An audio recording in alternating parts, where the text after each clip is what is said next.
ကဲအားလုံးမင်္ဂလာပါနော်ဒီနေ့30ရက်3လ2025နေပြီးတော့30ရက်3လ2025အခုပြောင်းကာလဖြစ်ပါတယ်နေရာပြင်ဆိုရင်တော့တနင်္ဂနွေနေ့ကျော်လွန်ပြီးတော့တနင်္လာနေ့ကိုစတင်ဝင်ရောက်တဲ့အချိန်ကာလဖြစ်ပါတယ်နိုင်ရပြင်ဆိုရင်တော့12နာရီနဲ့45မိနစ်ပေါ့နော်တနာရီထိုးတော့မယ့်အချိန်ကာလဖြစ်ပါတယ်နေရာကတော့မော်ဘီမြို့မှာရှိတဲ့အယူတော်မင်္ဂလာချမ်းရဲ့မဟိတ်တိရှင်ပြင်ပေါ့နော်အဲ့ဒီမှာဖြစ်ပါတယ်လွန်ခဲ့တဲ့2ရက်လောက်တုန်းကကျွန်တော်တို့မြန်မာပြည်တနန်တလျားမှာရှိတဲ့မမျော်လင့်မဲ့နဲ့ကြုံတွေ့ရတဲ့တဘာဝဘေးရန်တွေဖြစ်တဲ့ငလျင်တန်ခံရတဲ့ပြည်သူပြည်သားတွေအများပြည်သူငါတွေ9ရက်သားသမီးတွေအတွက်ကျွန်တော်အယူတော်မင်္ဂလာချမ်းမဟိတ်တိရင်မြင်ရနေပြီးတော့အားလုံးကိုဒါဆူတောင်းမြတ်တာပို့တာပေးဖြစ်တဲ့အချိန်ကာလလေးဖြစ်ပါတယ်လွန်ခဲ့တဲ့နှစ်တုန်းကကျွန်တော်မြန်မာနိုင်ငံတန်တန်တရားမှာမမျော်လင့်မနဲ့ရေဘေးတင့်အခက်အခဲတွေကြုံတွေ့ရတော့အချိန်ကာလတုန်းကတော့ကျွန်တော်ဟာဒီအယူတော်မင်္ဂလာချမ်းကိုမဖွင့်ရသေးပါဘူးအဲတုန်းကတော့အဋိဌံခရီးထွက်နေတဲ့အချိန်ကာလဆိုတော့ကိုယ်ကိုယ်တာပါစင်တဲ့ကိစ္စတွေအားလန့်နေတဲ့အချိန်လို့ပြောမယ်ဆိုရင်လည်းမမှားပါဘူးဒါမှမဟုတ်ကျွန်တော်ရှိတဲ့ငွေအားလေးနဲ့တက်နိုင်သလောက်ရေဘေးတင်နေတဲ့ဒေသတွေကိုသွားပြီးတော့ဗောနော်အဲ့တုန်းကတော့ຫນွေဘိုးကြီးနဲ့အတူတူသွားဖြစ်တယ်သွားပြီးတဲ့အခါကျတော့ကျွန်တော်တို့တက်နိုင်သလောက်ကိုပိုင်ဆိုင်တဲ့ငွေကြေးလေးတွေဗောနော်အဲ့ဒါလေးတွေကိုလှူဖြစ်တယ်တန်းဖြစ်တယ်ပေးကမ်းဖြစ်တယ်ဖေးမဖြစ်ပါတယ်ဒါရေဘေးတင်တဲ့အချိန်ကာလတော့မှဖြစ်ပါတယ်အခုကျတော့ဒီ2ရက်လောက်ကြာတဲ့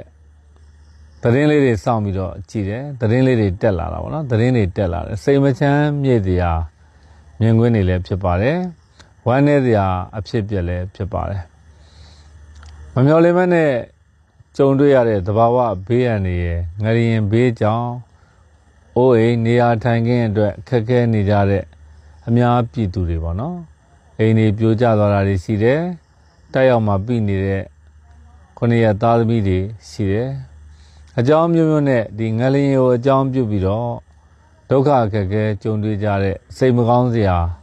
သတင်းတွေကိုနေ့စဉ်တွေ့ရတယ်မြင်ရတယ်ကြားရပါတယ်လိုင်းပေါ်တွေမှာလည်းတွေ့ရတာပေါ့နော်အဲ့တော့အထက်အညာအရက်စီမှာဆိုရင်တော့ပို့ပြီးတော့ဆိုးတာပေါ့အဓိကတော့မန္တလေးလိုမြို့တွေနော်နေပြည်တော်လိုမြို့တွေမှာတော့မှဒီသဘာဝဘေးရန်တွေဖြစ်တဲ့ငလျင်ရံကိုတော်တော်တိတိတသာကြီးခံရတာကိုတွေ့ရပါတယ်အဲ့တော့အရင်တော့ကတော့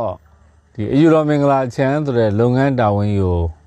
မစတင်မဆောင်ရွက်မိဖြစ်တဲ့အတွက်သွားနိုင်တယ်လာနိုင်တယ်လှူနိုင်တန်းနိုင်ပါတယ်အခုကျတော့ကျွန်တော်တို့အယူတော်မင်္ဂလာချမ်းကိုဗုဒ္ဓဦးနေ့မှာအပနေ့စဉ်ဖွင့်ပြီးတော့ကျွန်တော်တို့အယူတော်မင်္ဂလာချမ်းကိုအကြောင်းမျိုးမျိုးနဲ့ရောက်ရှိလာကြတဲ့ရာပေါင်းများစွာသောလူတွေကိုကျွန်တော်တို့အယူတော်မင်္ဂလာချမ်းမှာအခါချင်းငွေတပြားတစ်ချက်မှမယူဘဲနဲ့မေတ္တာသက်သက်စေတနာသက်သက်နဲ့ထမင်းကျွေးလက်ဖက်ရည်တိုက်ပြီးတော့ရေရရာအစီရင်တွေဆောင်ရွက်ပေးနေတဲ့အချိန်လည်းဖြစ်ပါတယ်ဒါကြောင့်မလို့ကျွန်တော်ရဲ့အချိန်တွေထဲမှာဆိုရင်တော့ဗုဒ္ဓဦးနေ့ကလွဲပြီးတော့ကျန်တဲ့ရက်တွေမှာအယူတော်မင်္ဂလာချမ်းမှာပဲရှိနေတာဖြစ်ပါတယ်ကျွန်တော်ရဲ့မူရင်းစိတ်အတိုင်းဆိုရင်ဒီသတင်းတွေတက်လာတဲ့အခါမှာအင်မတန်မှစိတ်နှလုံးမချမ်းမြေပါဘူး။ဒါရေးငလျင်တန်ခံရတဲ့အများသူငါတွေစီကိုကျွန်တော်ကမရောက်ရအောင်သွားခဲ့ကျင်တာပါ။သွားကျင်တာပါ။သွားပြီးတော့ကိုတက်နိုင်တော့ငွေကြေးလေးတွေလှူကျင်တယ်တန်းကျင်တယ်။နောက်အပေးစကားလေးတွေပြောကျင်တယ်လိုအပ်ချက်ရှိနေတဲ့အရာလေးတွေကိုကိုတက်နိုင်တော့ပေးပြချင်တယ်ပေါ့နော်။တက်နိုင်တော့လည်းပဲအများသူငါကိုလှူကျင်တန်းကျင်တဲ့9ရက်သားသမီးတွေကိုလှုပ်ဆော်ပြီးတော့လှူဒန်းကျင်တဲ့စိတ်ရှိပါတယ်။ဒါပေမဲ့တစ်ဖက်ကပြန်ကြည့်တဲ့အခါကျတော့လေကျွန်တော်မှာအယူတော်မင်္ဂလာချမ်းဆိုတဲ့တာဝန်တစ်ခုကအကြီးလေးတဲ့တာဝန်တစ်ခုကလည်းမဖြစ်မနေရှိနေပါတယ်။နေ့စဉ်နဲ့မြအယူတော်မင်္ဂလာချမ်းကိုနန်းနဲ့6နာရီလောက်ဆိုရင်ဧည့်သည်တွေကတပွဲဝင်ရောက်လာပြီးဖြစ်ပါတယ်။သူတို့မှာကိုစီအခက်အခဲတွေနဲ့အယူတော်မင်္ဂလာချမ်းကိုရောက်ရှိလာတဲ့ဖြစ်ပါတယ်။တချို့ဆိုရင်နယ်ဝေးတွေကလည်းပါပါတယ်။ရေရောင်းထွက်ခြင်းတဲ့လူတွေရှိတယ်။ကားရောင်းထွက်ခြင်းတဲ့လူတွေရှိတယ်။ကျမ်းမာရေးကောင်းခြင်းတဲ့လူတွေရှိတယ်။ဈေးရောင်းကောင်းခြင်းတဲ့လူတွေရှိတယ်။ယာရုတက်ခြင်းတဲ့လူတွေစသည်ဖြင့်ပေါ့နော်။တယောက်နဲ့တယောက်အကြောင်းချင်းကကိစ္စချင်းတော့မတူပါဘူး။ သူတို့ရဲ့မျှော်လင့်ချက်ကဘာလဲဆိုတော့အယူတော်မင်္ဂလာချံကသူတို့ကိုအခမဲ့မေတ္တာနဲ့ရတရားတွေခြေပေးတယ်အဲ့ဒီရတရားတွေကိုငါတို့သွားပြီးတော့ခြေမယ်ကမုံဒိဋ္ဌံအောင်မြင်မှာငါတို့ရတရားတွေသွားပြီးတော့အစီရင်တွေသွားပြီးတော့ဆောင်ရွက်လိုက်မယ်ဆိုရင်ငါတို့ရဲ့ဒုက္ခအခက်အခဲတွေကတေချာပေါက်ပြေလည်မှာပဲဆိုတဲ့မျှော်လင့်ချက်နဲ့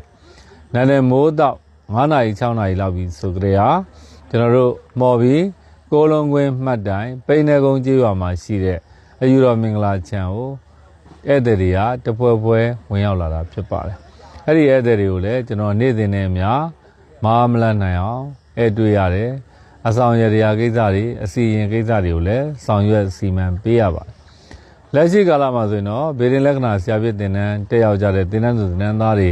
တရားနီးပါးရှိပါတယ်အဲ့ဒါတွေကိုလည်းကျွန်တော်တို့တင်တန်းလိုအပ်ချက်မရှိအောင်အနာကနေပြီးတော့ကြည့်ရှုဆောင်ရှောက်ပေးရတဲ့တာဝန်တွေလည်းရှိပါတယ်ဒါမှမဟုတ်အမှန်တိုင်းစရင်တိုင်းဆိုရင်တော့မြန်မာပြည်တနန်တလျာမှာဘေးဒုက္ခကြုံနေတဲ့အခက်အခဲကြုံနေတဲ့ငလျင်တန်ခံရတဲ့ပြည်သူတွေအများပြည်သူတွေပေါ့နော်ခုနှစ်ရက်သားသမီးတွေရှိကိုတတ်နိုင်သလောက်ရအောင်သွားခြင်းတဲ့စိတ်တွေအပြည့်ရှိပါတယ်ဒါပေမဲ့တစ်ဖက်ကကြည့်တဲ့အခါကျတော့အယူတော်မင်္ဂလာချံရဲ့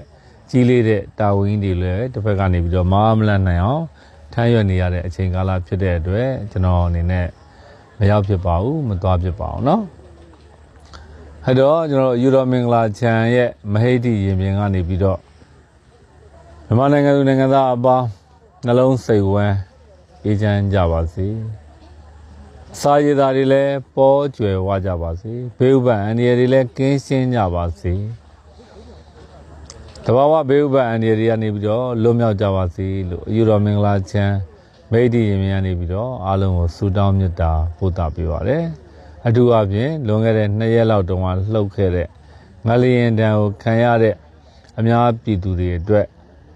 နော်9ရက်သားသမီးအားလုံးအတွက်စိတ်နှလုံးမချမ်းမြေ့ဖြစ်ရပါတယ်ဒါကြောင့်မလို့လက်ရှိကြုံတွေ့နေရတဲ့အခက်အခဲတွေနေရထိုင်ရေးစားရေးတောက်ရေးစတဲ့အခက်အခဲတွေအဲ့ဒီအခက်အခဲတွေစိတ်ဆင်းရဲကိုယ်ဆင်းရဲစရာအဖြစ်ပြက်တွေကနေပြီးတော့ကြော်လွှားလွတ်မြောက်နိုင်ကြပါစေနော်ကူညီမဲ့လူတွေလည်းပေါ်များကြပါစေအကူအညီပေးမဲ့လူတွေလည်းရရှိကြပါစေကြုံတွေ့နေရတဲ့ဂျင်းနဲ့ကြတဲ့ပြဿနာအခက်အခဲတွေကနေပြီးတော့လည်းလွတ်မြောက်ကြပါစေလို့ဒီတော်မင်္ဂလာချမ်းရဲ့မိတ်ဒီရင်မြန်ကနေပြီးတော့ညတနာရီတိတိအချိန်မှာအားလုံးအတွက်ဆုတောင်းမေတ္တာတွေပို့သပေးလိုက်ရပါတယ်ကျွန်တော်ရဲ့မိတ်ဆွေ9ရက်သားသမီးအပေါင်းနှလုံးစိတ်ဝမ်းအေးချမ်းကြပါစေပူပန်သောကကင်းဝေးကြပါစေအစာရည်စာပေါ်ကျွယ်ဝကြပါစေယောဂဆိုဒုက္ခဆိုဘေးဆိုကြမာဆိုတွေကနေပြီးတော့အစဉ်အမြဲလွတ်မြောက်ကြပါစေ